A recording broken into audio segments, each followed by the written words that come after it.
우리의 기도에 대한 하나님의 응답은 세 가지로 나타납니다. Yes, No, Wait.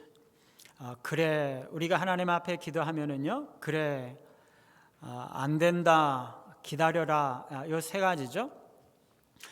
우리의 기도가 하나님의 뜻과 목적에 부합할 때에는 하나님께서 우리에게 직접적으로 응답하시죠. 그러나 우리의 바람이 하나님의 뜻과 목적에 맞지 않을 때에는 하나님은 종종 우리의 기도를 안 들어주십니다. 듣지 않으시는 것이 아니라 허락을 안 하시는 거죠. 안 된다고 하시거나 아니면 기다리라고 하시는 것입니다. 예를 들어서 5살짜리 아이가 권총을 달라고 하면 아빠는 안 돼 그러겠죠. 물론 요즘엔 미국에서 5살짜리에게도 권총을 가지고 놀게 하다가 사고를 일으키기도 한다고 합니다. 10살짜리 아이가 예를 들어서 결혼 상대자를 주세요라고 기도하면 하나님은 기다리라고 말씀하겠죠. 아직 때가 아닌 거죠. 하나님의 계획은 가장 완벽한 하나님의 타이밍에 맞춰서 펼쳐지는 것입니다. 사람들은요, 하나님 앞에 기도해도 들어주지 않으시면 실망하죠. 그러면 하나님을 원망하기도 하고 신앙생활을 잘 안 하기도 하고 경우에 따라서는 믿음과 아주 멀어지기도 하고 교회와 아주 멀어지기도 하고 그렇게 하는 것입니다. 하나님이나 교회에 대한 기대가 충족되지 않을 때에도 사람들은 실망하게 되고 믿음에서 멀어지곤 합니다. 사람들이 믿음에서 멀어지는 이유는 교회에서 기대가 무너지고 실망했기 때문이죠. 그러면 하나님은 왜 우리에게 실망을 경험하게 하실까요? 오늘 우리는 우리의 기대가 충족되지 않는 이유가 무엇인가 하는 것에 관해서 세 가지의 관점에서 살펴보겠습니다. 첫 번째로 예루살렘 입성 이야기인데요. 우리가 지난 시간에 보았던 예수님께서 나귀 타고 오신 이야기는 예수님께서 사람들의 기대를 엄청나게 무너뜨린 사건입니다. 우리가 다시 한번 예수님의 예루살렘 입성 사건을 기억해 보면요, 예수님께서 공생의 마지막 한 주일을 보내시기 위해서 부활절 전주일인 종려주일인데요, 나귀 타고 예루살렘 성에 입성하시게 되죠. 그때 수많은 무리가 예수님을 맞으러 나옵니다. 그들은 길가에 있는 종려나무 가지를 꺾고 흔들면서 길에다가 깔기도 하고 함성을 지르면서 아주 열광적으로 예수님을 영접하고 환영하는 거죠. 그들은 호산나 찬송하리로다 주의 이름으로 오시는 이 곧 이스라엘의 왕이시여 그러면서 외쳤습니다. 여러분, 유대인들이 왜 이렇게 예수님을 환영하고 열광했습니까? 그들은 예수님을 정치적인 메시아로 생각했기 때문인 거죠.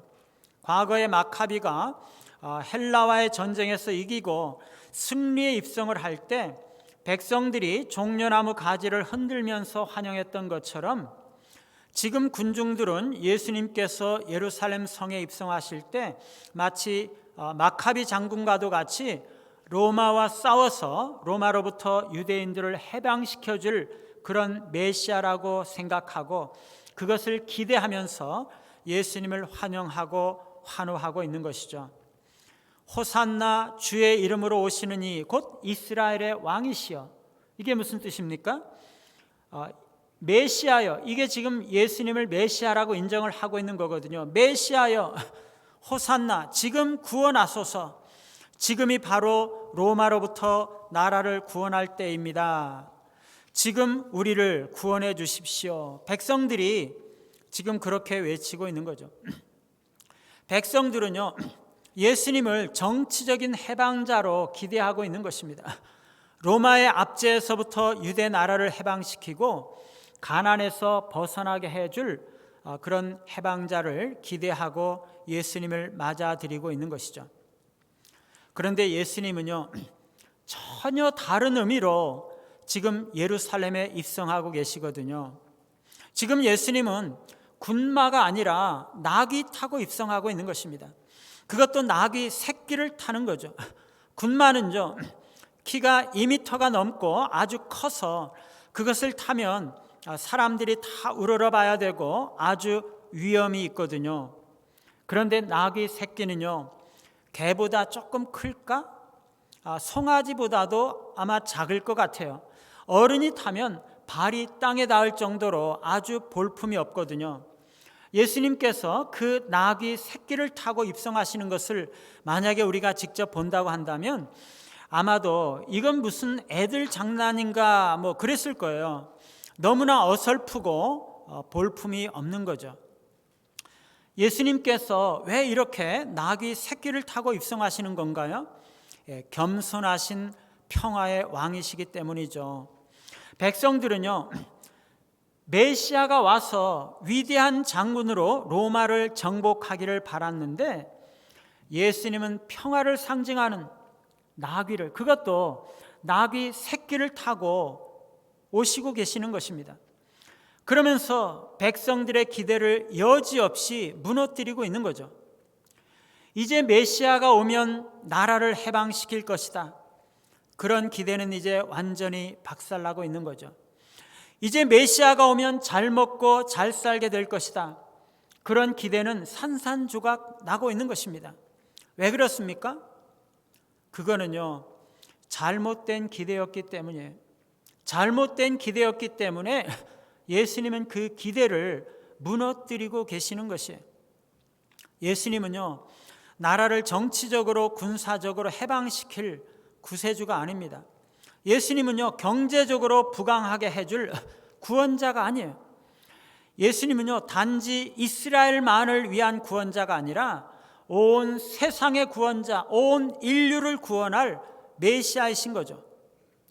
예수님은요, 기껏해야 자기 나라의 유익을 위해서 오시는 자도 아니고 내 자신의 경제적인 필요와 행복을 위해서 오시는 자도 아니에요. 예수님은요, 우리의 영혼을 구원하시고 우리를 변화시키시기 위해서 오시고 계시는 것입니다. 온 인류의 구원을 위해서 오시고 계시는 거죠. 여러분, 우리의 기대가 잘못되면요, 예수님은 그것을 충족시켜 주시지 않으세요. 하나님의 본질과 목적에 어긋나는 기대는 충족될 수가 없는 거죠. 하나님의 뜻과 목적에 맞지 않는 기도는요, 하나님께서 응답해 주시지 않는 거죠.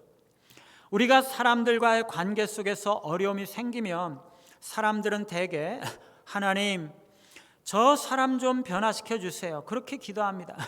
부부 사이에 문제가 생기면요, 남편은 하나님, 아내가 변화되게 해주세요. 잔소리 좀 그만하게 해주시고 상냥한 아내가 되게 해주세요. 그렇게 기도해요. 아내는 어떻게 기도합니까? 하나님, 남편이 좀 변화되게 해주세요. 나를 좀 사랑하게 해주시고 좀 따뜻한 남편이 되게 해주세요. 그렇게 기도합니다. 그러면 하나님이 들어주십니까? 아니요. 그런 기도는요, 응답해 주시지 않으세요. 그거는요, 하나님의 본질에 맞지 않기 때문이에요. 어떻게 해야 응답해 주십니까? 하나님, 나를 변화시켜 주십시오. 내가 저런 아내를 사랑할 수 있게 해 주시고 내가 저런 남편을 사랑할 수 있게 해 주세요. 그래야지 하나님께서 응답해 주시는 것이에요. 하나님은요, 하나님의 본질에 맞지 않게 기도하면 응답해 주시지 않는 것이에요. 하나님께서 원하시는 뜻과 목적에 맞고 하나님의 본질에 맞아야지 하나님께서 응답해 주시는 것입니다.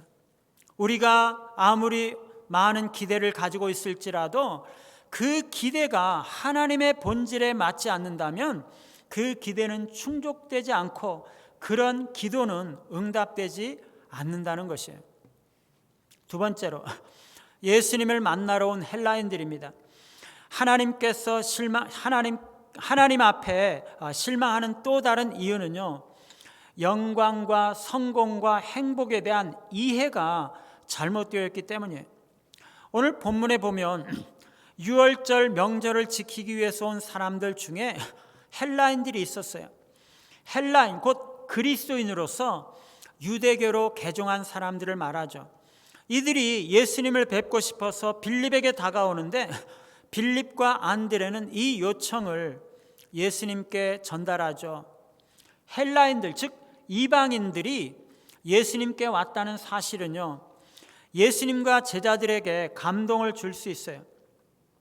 하나님은요, 아브라함을 부르실 때부터 이스라엘만이 아니라 온 인류를 구원하시고자 하는 뜻을 품으셨어요. 그래서 아브라함에게 땅의 모든 족속이 너로 말미암아 복을 얻을 것이라 그렇게 말씀을 하셨죠. 선지자들이요, 구약에 나타나는 그 선지자들이 이방인들도 하나님의 구원 계획에 포함될 것이라고 말씀을 하셨어요. 시편과 지혜문학에서는 하나님의 통치와 영광이 온 세상 가운데, 열방 가운데 나타날 것이다, 그렇게 말씀하고 있는 것입니다. 구약에는요, 모든 인류의 구원에 대한 이러한 비전들이 나타나고 있는데 이것이 예수 그리스도 안에서 성취되는 것입니다. 예수 그리스도를 통해서 열방을 구원하시는 일이 원래부터 하나님의 계획이었다는 것입니다. 그렇기 때문에 지금 헬라인들이 예수님께 오고 있는 것을 보고 사람들은 이제 하나님의 계획이 이루어지는구나 생각을 하면서 엄청난 감동을 받을 수가 있는 거죠. 예수님께서 이 헬라인들에게도 복음을 전하고 그들을 제자로 삼으면 얼마나 좋겠나, 우리는 그렇게 생각을 할 수가 있는 거죠. 그런 기대를 갖게 되잖아요. 게다가 예수님의 말씀도 기대를 부풀릴 수 있습니다. 예수님 뭐라고 말씀하셨어요? 인자가 영광을 얻을 때가 왔도다. 여러분, 제자들이 이 말을 들으면 가슴에 막 부풀고 막 뛰고 그렇게 하지 않겠습니까? 인자가 영광을 얻을 때가 왔도다. 여기서 인자라는 것은요, 예수님을 말하는 것이거든요. 원래는 이게 다니엘 7장에 나오는 용어입니다. 거기 보면 바다에서부터 네 짐승이 이 묻지로 육지로 이렇게 올라오는데요, 처음에는 사자, 두 번째는 곰, 세 번째는 표범, 네 번째는 무섭고 놀라운 짐승, 이게 바다에서부터 이렇게 육지로 올라와요. 이게 모두 이 세상에 나타날 왕조들을 말하는 것이거든요. 이 세상에 나타날 모든 왕들은 다 짐승 같은 자들이죠. 포악하고 다른 나라들과 다른 사람들을 집어삼키는 무자비한 압제자들입니다. 그런데 다섯 번째는요, 인자 같은 이가 나타나는 것이에요. 정말 사람다운 왕이 나타나서 나라를 세우고 영원히 통치하게 될 것입니다. 이 인자에 대한 예언이 바로 예수님에게서 성취되는 것입니다. 예수님께서 인자가 영광을 얻을 때가 왔다, 그러니까요, 제자들은 이제 예수님께서 왕이 되시고 제대로 된 이 사람 같은 통치를 하시고 온 세상의 나라들을 다스리시겠구나, 그렇게 생각하는 거죠. 그러면서 덩달아 무슨 생각을 합니까? 이제 우리도 한자리 하겠구나. 빌립은 외무장관이 되고 안드레는 차관이 되고 다른 제자들도 다 한자리 하겠네, 그런 생각이 드는 거죠. 여러분, 그런데 이 모든 기대는요, 곧 이어서 나오는 예수님의 말씀에서 산산이 부서지고 있는 것입니다. 내가 진실로 진실로 너희에게 이르노니 한 알의 밀이 땅에 떨어져 죽지 아니하면 한 알 그대로 있고 죽으면 많은 열매를 맺느니라. 여러분, 이게 뭐예요? 십자가 죽음을 말하는 거예요. 예수님께서 죽는다는 것입니다. 여기서 한 알의 밀은요, 육신으로 계신 예수님을 말하거든요. 예수님은 자신이 육신으로 계셔서 한 사람 한 사람 전도하는 것을 자신의 사명이라고 생각하지 않으셨어요. 육신은 죽고 속죄를 위한 제사를 드리고 피를 흘려서 사람들의 죄를 용서하고 온 세상 사람들을 위한 구원의 길을 여시고 성령을 보내주셔서 사람들이 예수님의 마음으로 변화되는 것을 예수님은 원하셨던 거죠. 예수님은요, 자신이 육신으로 헬라인들을 만나기보다는 십자가를 향해서 나아가기를 원하셨던 거죠. 여러분, 오늘 말씀에서 헬라인들이 예수님을 만났을까요? 못 만났을까요? 정확하게 알 수가 없어요. 성경에 안 나왔으니까 어떻게 해석해도 맞을 수가 있겠지만, 그 가능성이 있겠지만, 오늘 저는요, 헬라인들이 예수님께서 안 만나 주셨다고 봐요. 헬라인들은요, 육신의 예수님을 만나서 가르침을 받아야 한다기보다는 십자가에 달리신 예수님을 만나야 되는 것이에요. 그들에게 필요한 것은 교사인 예수님이 아니라 하나님 앞에 속죄 제물로 바쳐진 희생양, 온 세상 죄를 지고 가신 어린 양 예수님이셨어요. 이 헬라인들은 예수님께서 그들에게 복음을 전하고 말씀을 가르치는 것이 아니라 나중에 제자들이 성령을 받아서 가르치게 될 것입니다. 예수님이 죽어야지 그런 일들이 일어나는 거죠. 한 알의 씨는요, 땅에 뿌려져서 죽어야 열매를 맺는 것이에요. 이게 하나님의 방법인 거죠. 한 알의 씨는 땅에 떨어져서 썩어져야 많은 열매를 맺는 것입니다.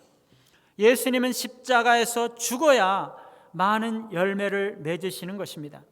예수님은요, 그것이 자신의 영광이라고 말씀하고 있어요. 제자들은요, 예수님과는 영광에 대한 이해가 너무나 달랐어요. 제자들이 생각하는 영광은요, 높아지는 영광입니다. 잘 되고 높아지고 성공하는 거죠. 제자들은 지금 그거를 기대하고 있는 것이에요. 많은 사람들에게 인정을 받고 이 세상 속에서 한 자리 하는 거죠. 그게 제자들이 기대하는 영광인 것입니다. 그런데 예수님이 말씀하시는 영광은요, 하나님의 뜻에 따라서 십자가에 죽는 것입니다. 십자가 죽음, 그것이 예수님께서 원하시는 영광이죠. 예수님은요, 한 번도 십자가의 죽음을 비참한 것이라거나 부끄러운 것이라고 여기지 않았습니다. 자신이 십자가 고통과 죽음을 당해야 한다는 것을 원망하지 않으셨죠. 그것을 오히려 영광으로 알고 그 길을 기쁨으로 걸어가신 것입니다. 여러분, 많은 사람들이 예수님, 하나님께 실망하는 이유는요, 기대가 잘못됐기 때문이에요.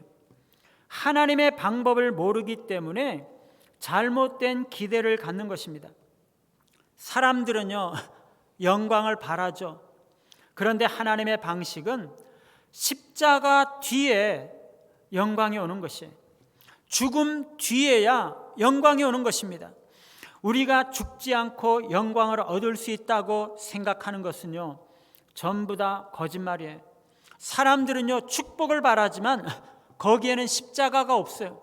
사람들은 행복을 바라지만 거기에는 십자가가 없어요. 성공을 바라지만 거기에 십자가는 없는 거죠. 그러나 하나님의 방법은요, 죽음이 없는 그런 영광은 없다는 것이에요. 이게 영적인 원리입니다. 우리의 삶 가운데 희생과 포기와 죽음이 없으면 영광이 없습니다. 십자가를 지나가지 않으면 결코 영광은 오지 않는 거죠. 여러분, 우리가 예수님을 영접하는 것은요, 우리의 인생의 소유권을 예수님께 포기하는 것이에요. 우리가 구원받았다고 말하는 것은 내 주인은 예수님이다, 그런 뜻입니다. 우리가 예수님을 믿는다고 말하는 것은요, 내 주인이 바로 예수님이시다, 내 영혼의 주인이 예수님이시다, 그 말이에요. 나는 죽었고 내 모든 것을 예수님께 포기했고 예수님이 내 주인이시라는 것입니다. 그리스도인들은요, 나의 모든 것을 다 포기한 사람들이에요. 우리가 예수님께 우리 자신을 포기하지 않으면 우리는 참된 구원이 없는 것입니다. 예수님께서 우리의 주가 되실 수가 없는 거죠. 우리가 하나님께 실망하는 이유는요, 자기 것을 여전히 붙들고 있으면서도 좋은 것을 바라기 때문입니다. 여러분, 내가 양손에 뭔가를 이렇게 쥐고 있는데 뭔가 좋은 것을 더 받을 수가 있습니까? 이미 내 손에 붙잡고 있는 것을 다 내려놓을 때 그 빈손으로 새롭게 축복을 받을 수가 있는 거죠. 포기가 없으면요, 축복이나 영광이 없습니다. 우리가 내 욕심을 그대로 두고 하나님을 이용해서 뭔가를 얻으려고 하고 뭔가를 성취하려고 한다면 우리는 실망할 수밖에 없는 것이죠. 하나님의 법칙은요, 내 욕심을 포기할 때 하나님께서 주시는 것이에요. 여러분, 우리는요, 다시 한번 생각해 봐야 돼요. 우리가 생각하는 행복, 우리가 생각하는 영광, 우리가 생각하는 성공, 그것이 정말 하나님의 방식인가? 하나님의 방식은요, 십자가 이후에 그것이 주어진다는 것이에요. 참된 영광은요, 죽음과 희생과 포기를 통해서 오는 것입니다. 참된 성공과 행복은 십자가 후에 주어지는 것이죠. 그게 하나님의 법칙입니다. 우리는요, 하나님의 원리에 대한 바른 이해를 가져야 하는 거죠. 세 번째로 제자도입니다. 사람들이 실망하는 또 다른 이유는요, 관점이 잘못되었기 때문이에요. 우리가 아까 보았던 24절 말씀은 예수님 자신에게 적용이 되는 말씀인데요, 25절과 26절 말씀은 제자들에게 적용되는 말씀입니다. 그리스도의 제자된 자들이 어떻게 해야 할 것인가 하는 그런 제자도를 말씀해 주시고 있는 거죠. 자기의 생명을 사랑하는 자는 잃어버릴 것이요, 이 세상에서 자기의 생명을 미워하는 자는 영생하도록 보존하리라. 사람이 나를 섬기려면 나를 따르라. 나 있는 곳에 나를 섬기는 자도 거기 있으리니 사람이 나를 섬기면 내 아버지께서 그를 귀히 여기시리라. 너무나 아름다운 진리의 말씀인데요, 여기서 25절은 영적인 관점을 말하고 있고요, 26절은 천국에 대한 관점을 말하고 있어요. 이 세상 사람들은요, 이 세상의 관점을 가지는데 예수님은 지금 영원한 관점, 천국의 관점을 가지라고 말씀하고 계시는 거죠. 여러분, 이 세상 어느 누구가 자신의 생명, 자기 목숨을 사랑하지 않는 자가 있을까요? 여기서 사랑과 미움은요, 상대적인 개념이거든요. 더 사랑한다라는 것은 사랑한다는 거고, 덜 사랑하는 것은 미워하는 것입니다. 이 세상에서 예수님보다 자기 생명을 더 사랑하는 자는 영생을 잃어버릴 것이고, 자기 생명을 미워하고, 즉 자기 생명을 예수님 사랑하는 것보다 덜 사랑하고 그 대신에 예수님을 더 사랑하는 자들은 영생을 얻는다, 그런 말씀입니다. 그리스도의 제자들은요, 그리스도를 믿고 그리스도께서 나의 주인이라고 고백하는 자들이죠. 제자들의 삶은 그래서 그리스도를 섬기는 삶입니다. 제자는 그리스도의 종인 거죠. 우리가 어떻게 그리스도를 섬길 수 있습니까? 그리스도를 따라가야 하는 거죠. 그리스도께서 십자가를 지셨던 것처럼 우리도 십자가를 져야 하는 거죠. 그러면 그리스도를 섬기는 자는 그리스도께서 계신 곳, 그 천국에 있게 될 것이고 하나님께서 그를 귀히 여기실 것이라고 말씀하고 있는 것이죠.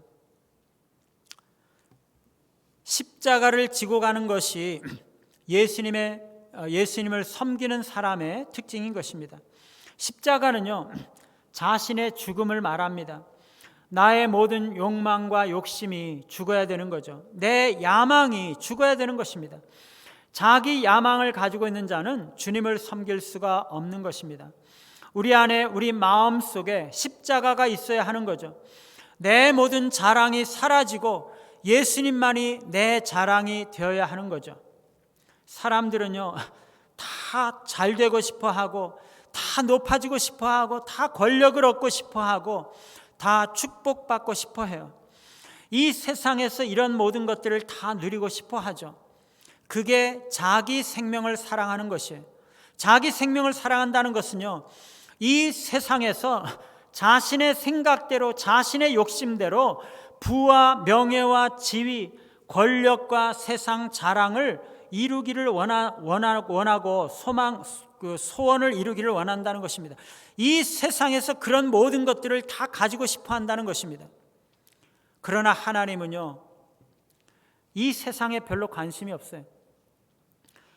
영생과 천국에 주된 관심이 있으시죠. 물론 하나님 이 세상에 관심을 가지고 계십니다. 그러나 천국에 더 관심을 가지고 계시다는 것이에요. 우리를 영생과 천국에 합당한 자로 만드시는 것에 하나님은 더 관심을 가지고 계세요. 하나님께서 하나님의 자녀인 우리가 이 세상에서 고난을 당하고 손해를 보도록 때때로 허용하시는 것은요, 그것이 우리의 영생에 유익하기 때문입니다. 우리가 이 세상에 손해를 볼지라도 우리의 영생, 우리의 영혼에 유익이 될 때 하나님께서 고난과 고통을 허락하시는 거죠. 여러분, 우리는요, 천국의 관점을 가져야 돼요. 여러분, 우리나라가 입시 지옥이잖아요.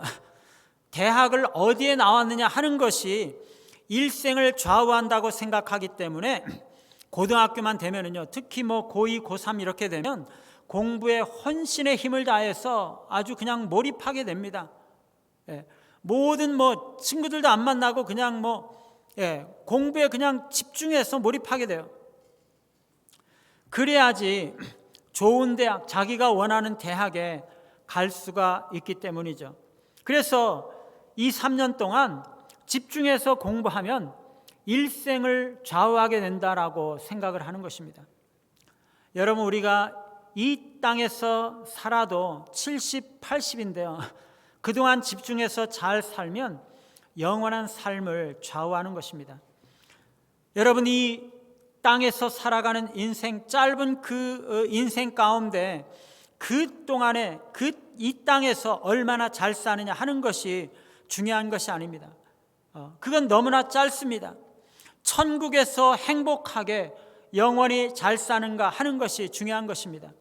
이 세상에서 얼마나 많이 가졌느냐 이게 중요한 게 아니라 천국에서 얼마나 부유한가 그게 중요한 거죠. 이 세상에서 우리가 얼마나 행복하고 얼마나 성공하고 얼마나 성취하고 그게 중요한 게 아니죠.